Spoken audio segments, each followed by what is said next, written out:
Swayam Prabha. Digital India. Educated India.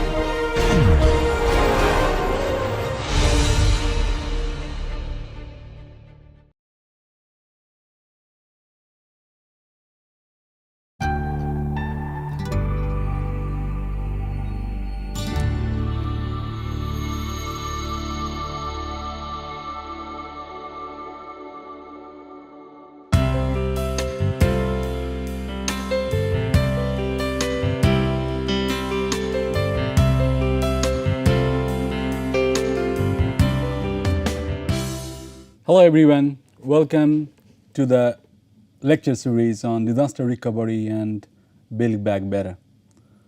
I was talking about disaster preparedness and recovery and role of informations in previous lecture. In this lecture, I will focus on what is the role of social networks to collect information that is necessary for disaster preparedness.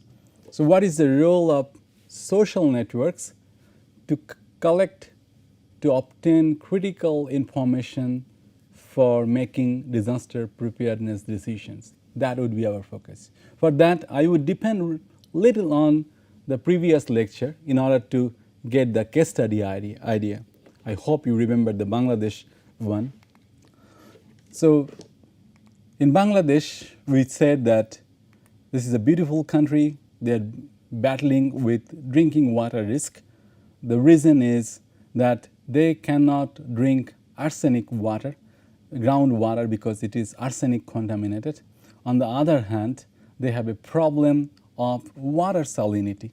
That is, surface water they cannot drink because they are salty. They get health waterborne diseases, dysentery, diarrhea, cholera, and many other problems. So they have plenty of water in the coastal areas of Bangladesh. They don't have any problem of water. But the problem is that they can't drink. It's not a potable water. Okay? And so our challenge, one way is to collect one possible potential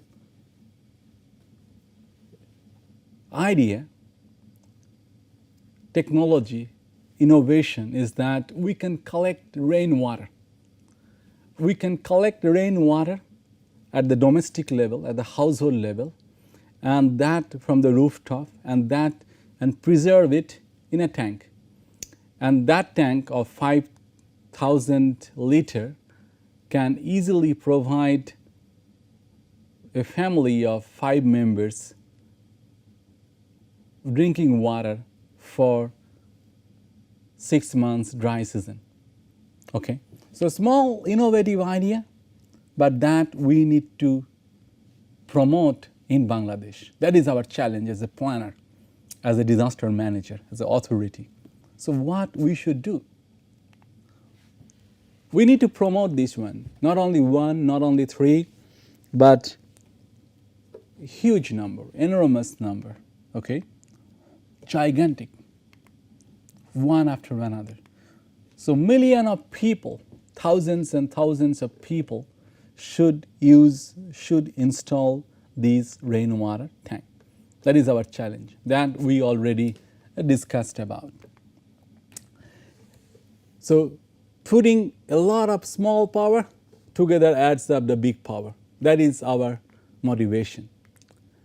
Now we discussed already also that our research problem is that if when we are asking people to install this kind of small innovative idea like rainwater tank, people do not want to make decisions because they do not know about this one. This is an innovative idea. This is the new.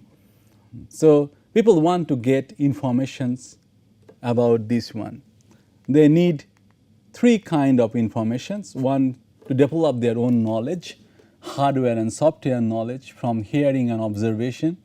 Another one is the discussions knowledge, someone's subjective knowledge that we already discussed. That what one's subjective opinion, personal opinion about this kind of innovations. So they also need this one. So 3 kind of informations activities they can involve. One is hearing, that is hearing about the tank or innovations and to collect its software knowledge like its function, its utilities, its effectiveness. Another one is observations activity like collecting hardware informations. What is the shape, size and structure of that tank? So hearing and observation will give this knowledge to the person. But as I said, that it cannot lead to the adoption. People also want to know the subjective perspective, personal interpretations of the data, of the situation, of the context. So how this tank would help them, they also need to know some discussions with their fellow partners. So this is we called discussions informations, type of informations and network. Now what do they do? How did they would collect these informations? And why do they need social networks?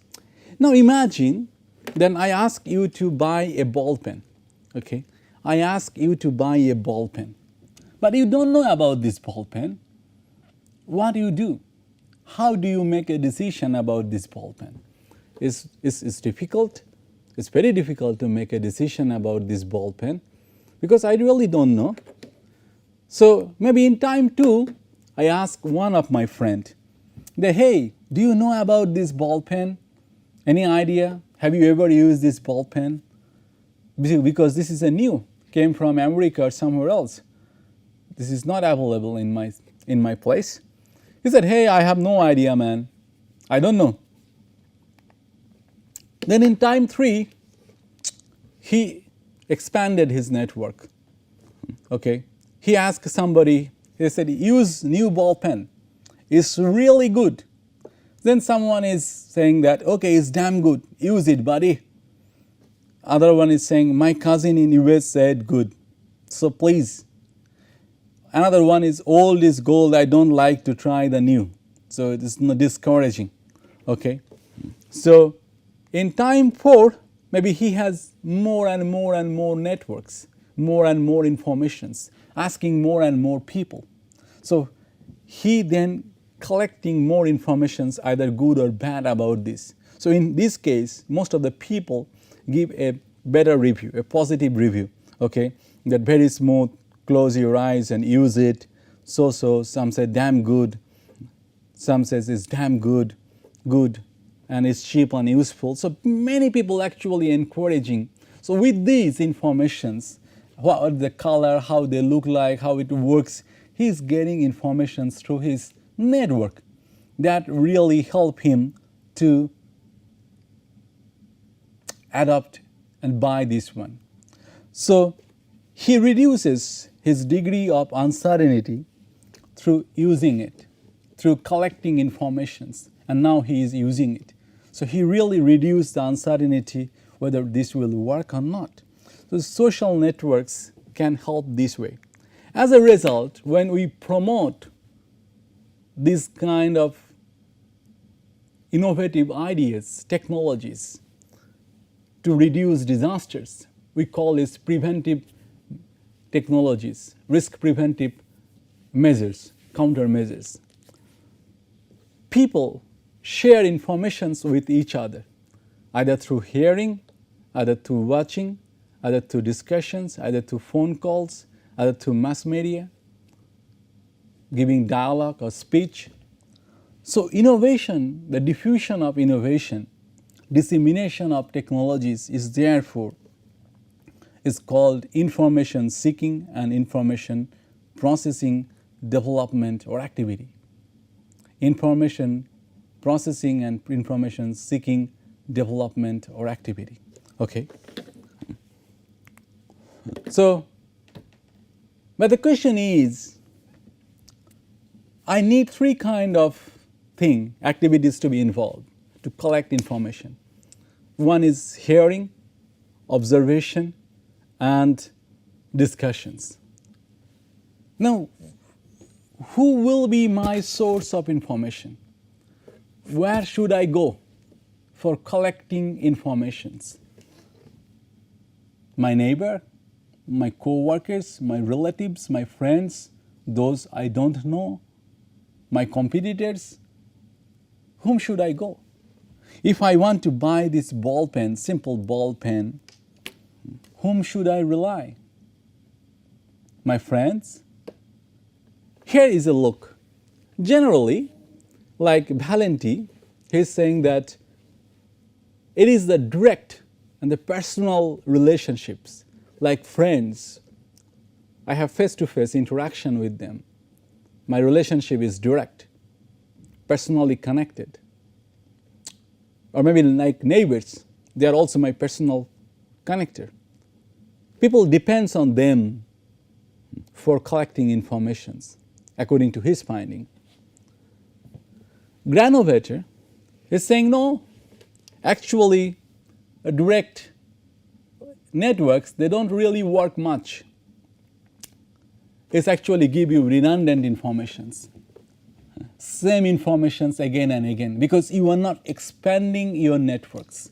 Unless you expand your networks, how can you can get new ideas, new evaluation, new reviews, because you are always in the same one. So you need to actually collect, use your weak networks, indirect networks. You don't know your friend. Maybe you are at IIT Roorkee and you are collecting informations from IIT Madras. That is more useful than only collecting informations from IIT Roorkee, right? So which informations I should get and from where? So either it is personal, it could be indirect. Another one is the Bard. He's saying that similar position in structure, that means co-workers and co-students. That means it's not necessarily to be direct relationship, but people generally collect information with whom they have competitions. They have the same kind of positions, you know.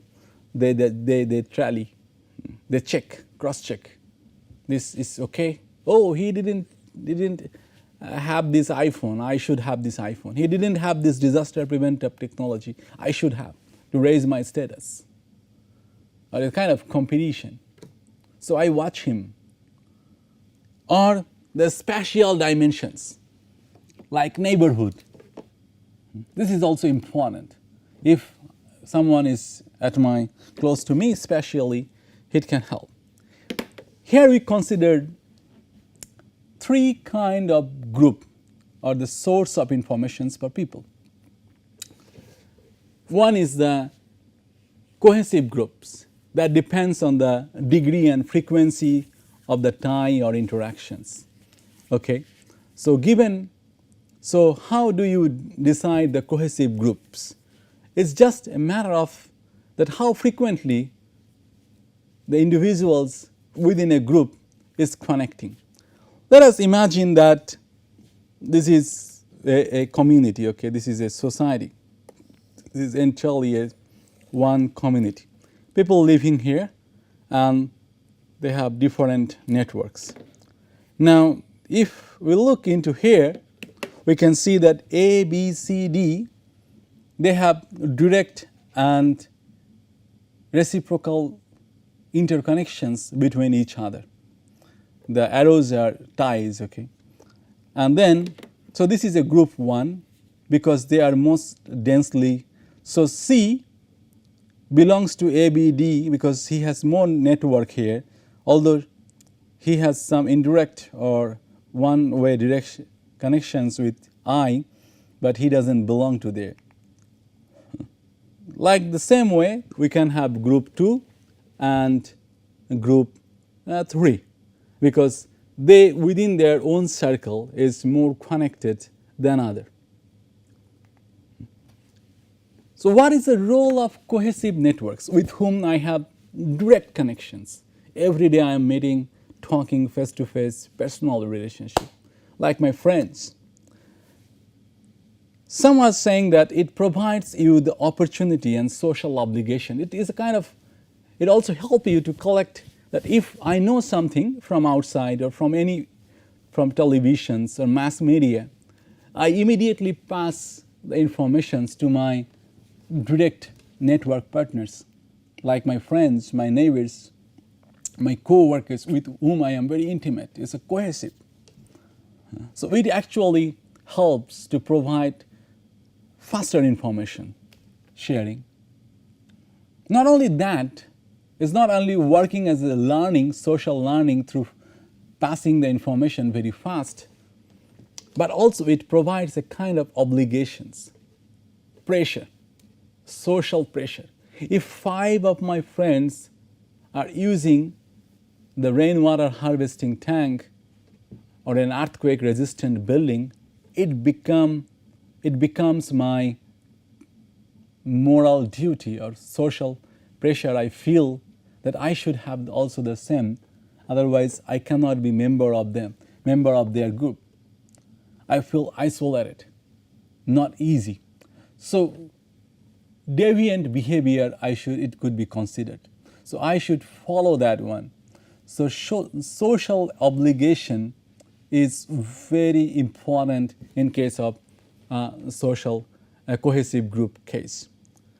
But it provides another constraints of this one, that you cannot grab the new idea.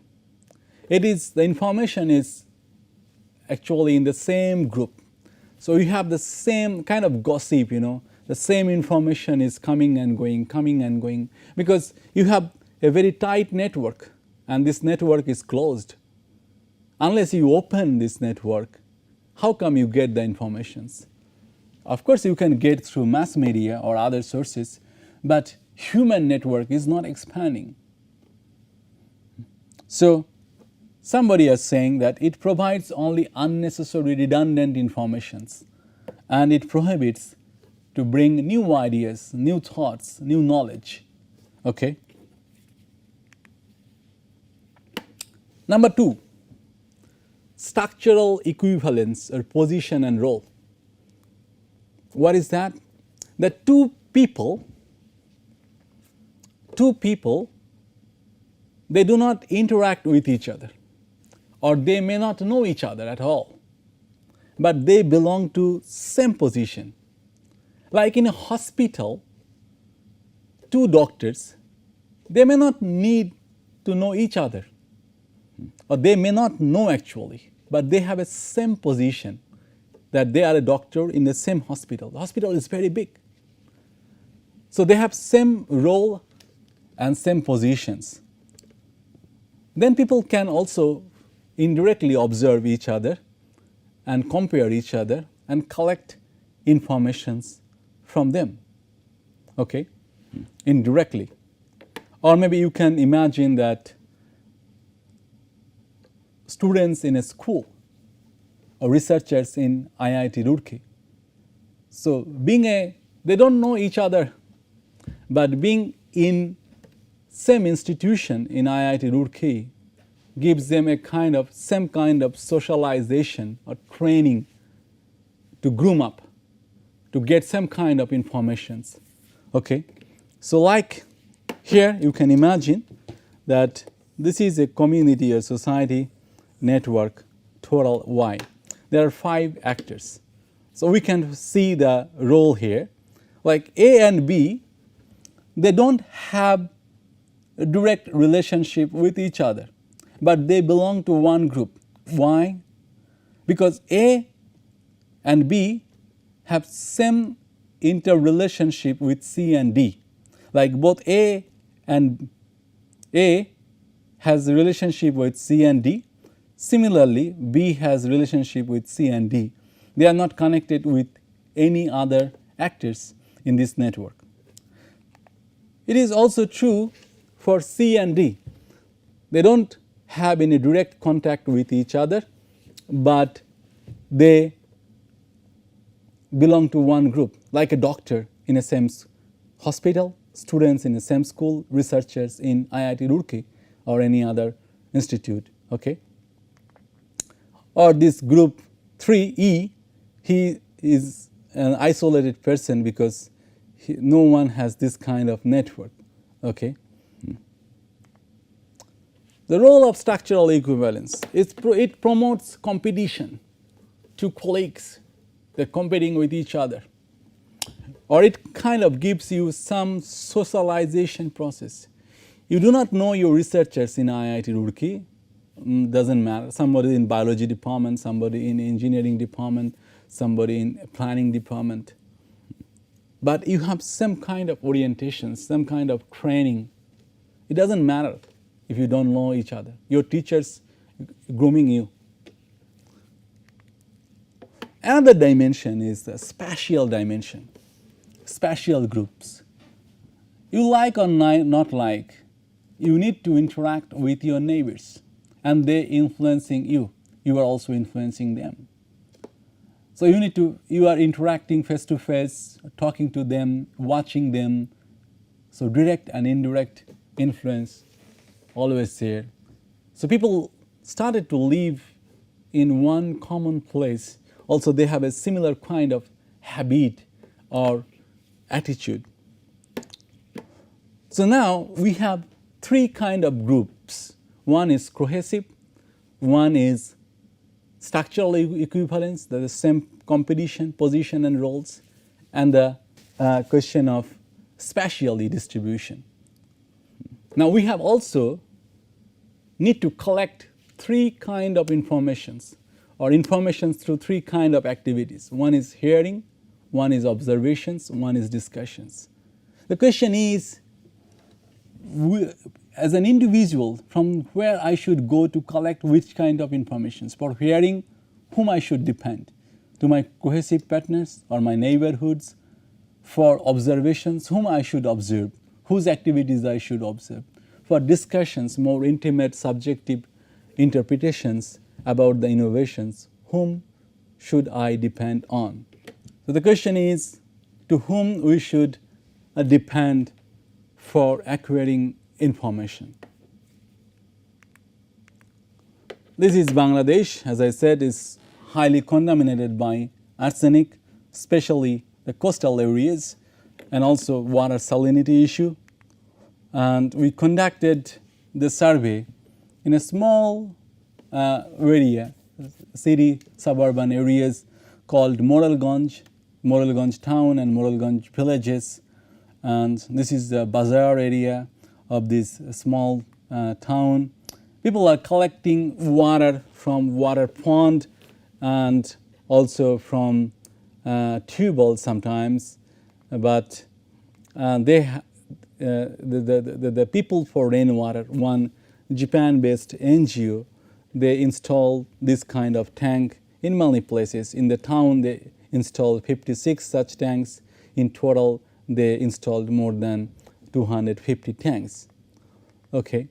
Now, these are some of the pictures of the area to get a glimpse, get an idea that how this area looks like.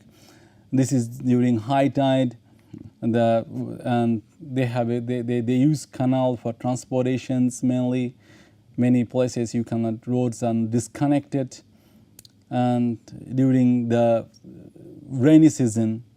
So this is really to give you a glance of the area. So we use some kind of method to define cohesive networks, faction methods.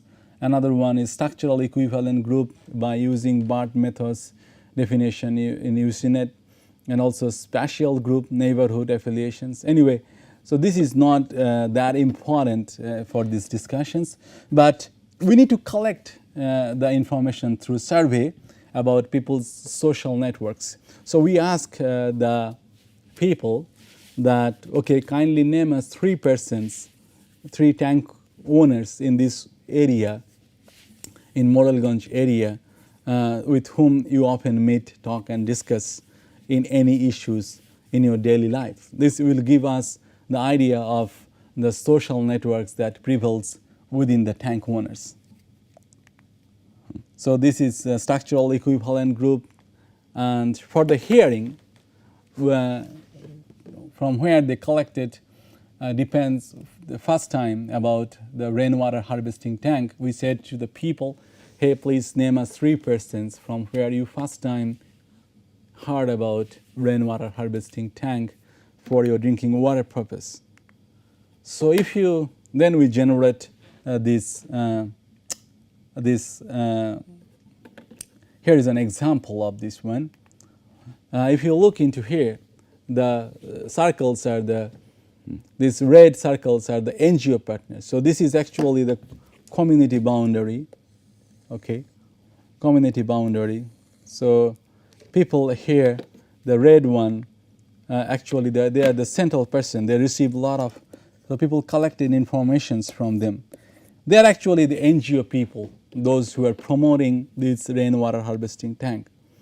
And also some outsiders, you can see some of the outsiders, that means they do not belong to this Moralganj area. People also collected information from them.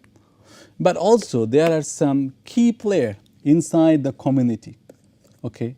They actually played a critical role to disseminate informations about the rainwater harvesting tank. Also the observations, for observation network, we ask people that who was the first 3 persons where you saw first time this rainwater tank. And so here also basically you can see that outsiders or NGO people are negligible.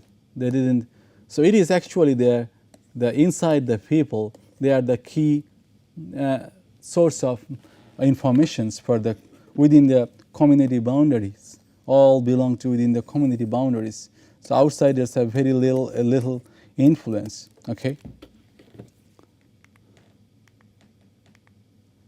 Now discussions with whom they discussed about before they decided to install. We asked them to name 3 persons, and we also found that they are depending on outsiders and also insiders. Okay, like here you can see a lot of networks, a lot of their. So now look at, we conducted a regression analysis. So we have 3 One is the hearing, observations, and discussions. Okay. Now we want to know that from where people collected. One is cultural group like religion, if they have asking it from religious, economic, spatial, social. Okay. And if we see the hearing, we can see that people depends on their cohesive group partners, that means their friends, and a little bit extends to their neighbor. No other are significant. In case of observations, where the first time observed, it is the neighborhood partners who play the big role. That means they watch in their neighborhood. But also the cohesive group partners, like could be that some of the neighbors are their cohesive group partners. In case of discussion, that is the final decisions, they depends on again cohesive group partners, okay, and also their neighborhoods. So cohesive group partners and neighbors are the main source of informations. So higher the degree and frequency of ties and network, higher is the information sharing tendency. And neighborhood members are spatial group source of observations for most of the people. Then what is the policy implication of this? We can do one thing. The planners and NGO workers might take this advantage that those who are satisfied with the users of this tank owners, they can come and talk, give a talk to the individuals who have not adopted yet, and especially by conducting neighborhood meeting or workshops in a particular neighborhood. The success stories, someone's adopted a personal opinion of the tank, okay, adopters, and could be documented and distributed in a brochure to potential adopters. And potential adopters are affected by cohesive group partners. So under these like religious, political and cultural groups, these are actually cohesive groups. So we can use these groups for disseminations. Another strategy to convince potential tank adopters would have satisfied tank adopters to share their experience to other 3 members. Okay, they can also tell us that the 3 or 4 members they can promote it. So these are some of the. Also, we can conduct some door-to-door campaign with this. So thank you very much for listening this talk. I will continue in same on this the role of pioneer adopters on promoting disaster preparedness and information sharing. Thank you very much.